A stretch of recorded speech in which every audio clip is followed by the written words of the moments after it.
Okay, everybody.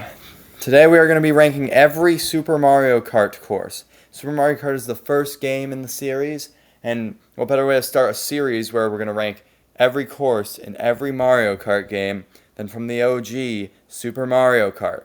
We're going from worst to best. The worst courses will be rated at the lowest tiers and will be shown first, and the best courses will be on the higher tiers and be shown later. Got that? Well, let's get started. With our F tier courses, these are the worst courses in the game. They're basically unplayable, and they're 1 out of 10. At number 20, we have Vanilla Lake 2. Now, this track people hate because of the ice physics, but I don't care about the ice physics really. It's really the fact that there's water. And now, in a normal Mario Kart game, water's fine. It's just an out of bounds thing, or it's an underwater driving thing, or you drive on the water like in the new one.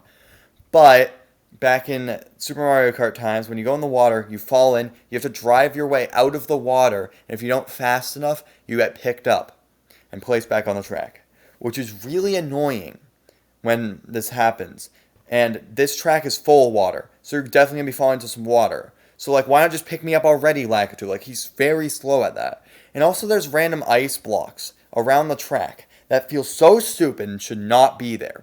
They are so annoying, and you cannot drive past them unless you, like, break a bajillion. Or you precisely go in between the things. It's a very bad track, and it's the worst track in the series. At number 19, we have Bowser's Castle 2. And now most people hate it because of the goofy dead end. I honestly could care less about the goofy and dead end. Like, look on the map, bro. What I hate is the square sections later in the track. There's these stupid squares you have to go around. And if you don't go around them, you just, like, bump into them. And it's just kind of really annoying. And that's kind of the most annoying thing about this track. I just don't like how the squares are laid out. And that really does ruin this track for me, because that is kind of the main part of the track. Number 18, we have Donut Plains 3, which suffers from the same water problem as Vanilla Lake 2, while also having holes for Monty Moles to come out. These Monty Moles grab into your cart, and they don't come off unless you go in the stupid water. Why? You have to go in the water also in one section, and the water's just so stupid, I hate it, so that's what puts it in F tier. Also, the moles are really annoying, because they just slow on your cart, and you have to go in the water to get them off.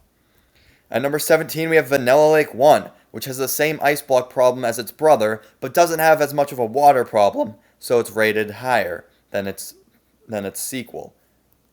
At number 16, we have Koopa Beach 2, and Koopa Beach 2 is annoying because it's just a circle. It's annoying. But the holes with deep water, like, because there's shallow water we can just drive on, but there's the deep water, which is like the water in Vanilla Lake and Donut Plains, where if you go in it, Lakitu won't pick you up right away, which is really annoying. Also in this track. Also, what are the weird green circles for? Like, are they trees? Are they hedges? Like, what are they supposed to be? I have no idea, and neither does anyone else. Number 15, we have Donut Plains 2, which again suffers the same problem with the Monty Moles as every other Mario Kart track in the Monty Mole series of Donut Plains. This and its third one, good thing the first one doesn't have Monty Moles, are so annoying due to the Monty Moles. The water isn't as annoying in this one, which is why it ranks higher than its third brother. Now we're on to the D tier. These are 2 out of 10 and 3 out of 10 tracks. These tracks aren't unplayable. Sometimes they're just boring, and other times they're kind of a little annoying. 14, we have Mario Circuit 1. This track is kind of just boring. It's the first track in the series, which people give respect for. But other than being the first track, what does it have? It's kind of just a square with a slight turn. And that's really all it is. At number 13, we have Ghost Valley 2, which if you played Mario Kart Wii, you know this track is the shortest track in, like, ever. This track is also really boring compared to the other two Ghost Valleys. Like, the third one has the holes, and the first one has the jumps and the giant feather shortcut. That's really cool. This one has nothing. Just nothing. It's just driving. That's all it is. It's not that good at all. At 12, we have Mario Circuit 2, which its annoying thing is that it's just symmetrical, which makes it boring. Because why are you doing the same? Instead of doing 5 laps, you're basically doing kind of 10 laps due to the symmetry. It's also just that one turn is also kind of annoying, but I'm not going to be that one guy who hates all the tracks with a one turn. Because, like, that's just kind of dumb. Just get better at the game. The turn isn't that bad. It's really the symmetry that makes it boring to me. At 11, we have Bowser's Castle 1, which is also just a boring short track. Sure, there's like a few jumps, but they're kind of just not an interesting area. It's kind of just driving, and it's not really that interesting. It's also probably the most basic Bowser's Castle in the series of Mario Kart. Number 10, we have Koopa Beach 2. Wait, no, it's Koopa Beach 1.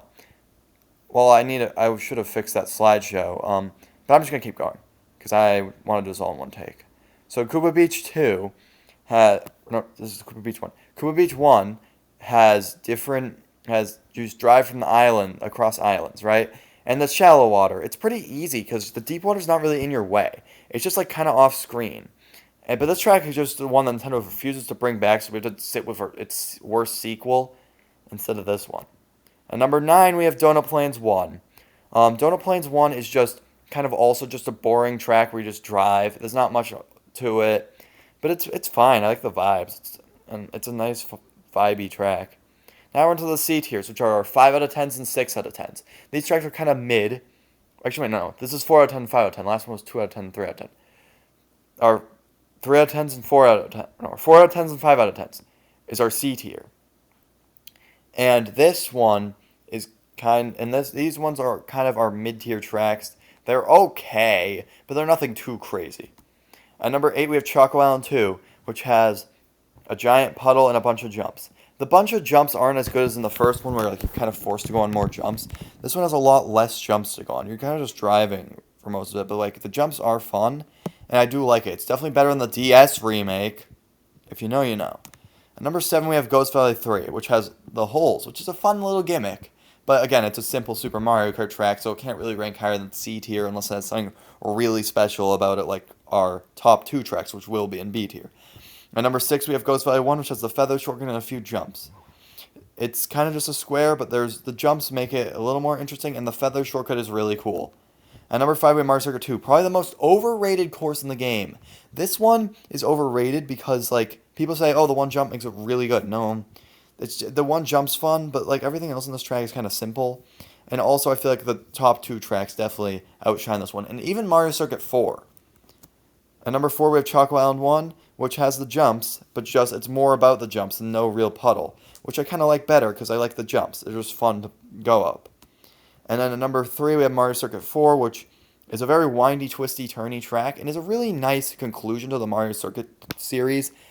It's pretty good, and I like it. It's kind of a better Mario Circuit 3 if you think about it, where it's not as symmetrical. It's kind of more crazy. I like the crazier layout in this one better than its more symmetrical brother of the third one that keeps going back for some reason. Now we're on to the B tiers, which are our 6 out of 10s and 7 out of 10s. And this tier is tracks that are pretty good. But since Super Mario Kart, these are the 2 best tracks in the game. Because Super Mario Kart, though it's a fine game, the track selection is probably its weakest point. So, number 2, we have Rainbow Road. Rainbow Road has no walls, which makes it really fun. And also the thwomps are great obstacles. Thwomps in Super Mario Kart are vicious, too, which is really funny to watch first-timers play. But it's also just a fun track. Like, you have to avoid falling off the cliffs. It's so complicated, but it makes it so good. And at number 1, we have Bowser's Castle 3. Bowser's Castle 3 is really good. It has a bunch of variety in its layout. It has jumps. It has a weird branching pathway.